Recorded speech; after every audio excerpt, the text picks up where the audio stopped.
What's good with y'all boys? Welcome back to the episode of Rank Out Everything Sports Podcast. Today we're going to break down the Shakiest contenders and the guys who we thought were going to perform well preseason, but are not doing so hot, right? So who was your contender that's not doing so well?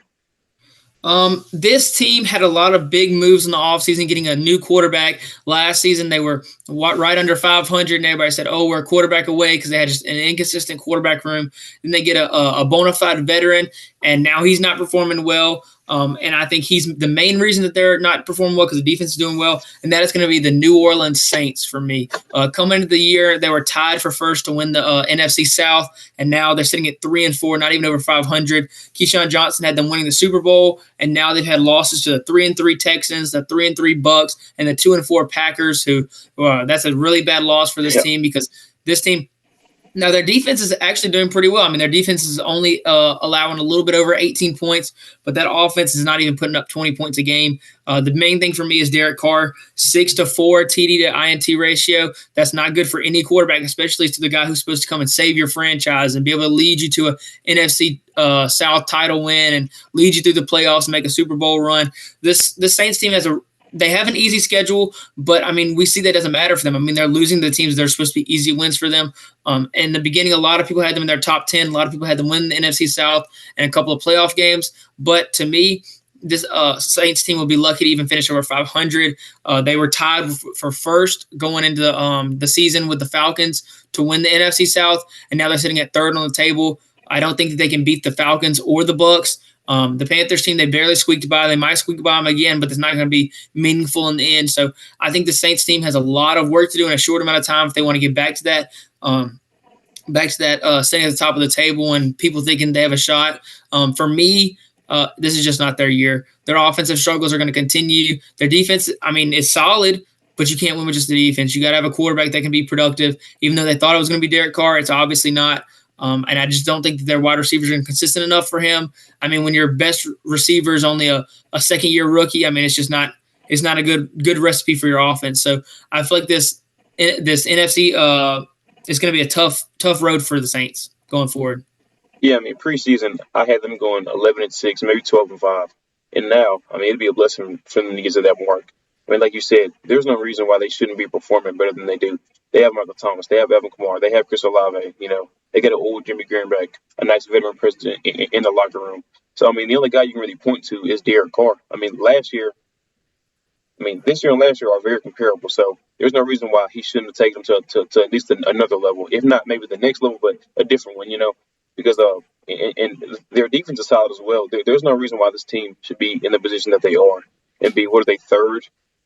Sitting third on the table, yeah. There's no reason why they should be that low in their division. I mean, that's really bad. So I think the only guy you can point to really is Derek Carr. Maybe the head coach too, because we're not sure how good he is. Because I mean, even with Derek Carr and how poorly he's been playing, they should be better than they are just off. I mean, just strictly talent based. So I agree with you that is very shocking that they're that bad this year. What's your contender that's struggling, Kyle? My contender that's struggling is the Miami Dolphins. This is the team that's really flashy, the greatest show on turf, they get all those comparisons. But, you see, they played two contenders now, and how they looked. The teams that they faced, they have a combined record in beating. They have a combined record of 5-28. So the teams they beat up on are not great teams, But when they play the Bills and when they play the Eagles, the games aren't that close. I mean, they got smashed by the Bills by 28 points, right? And the way the Bills beat them was they got after Tua, they rushed them. I mean, I think Tua had 2 interceptions. They had two turnover on downs. Tyreek Hill was really a non-factor in that game. He barely had over 50 receiving yards. And in this game against the Eagles, a similar story. They get Tua. Tua has a bad interception late. Tyreek has a down game for his team. I know 88 yards isn't that much of a down game and a touchdown. But for Tyreek Hill, I mean, the numbers he's been putting up, that's a down game.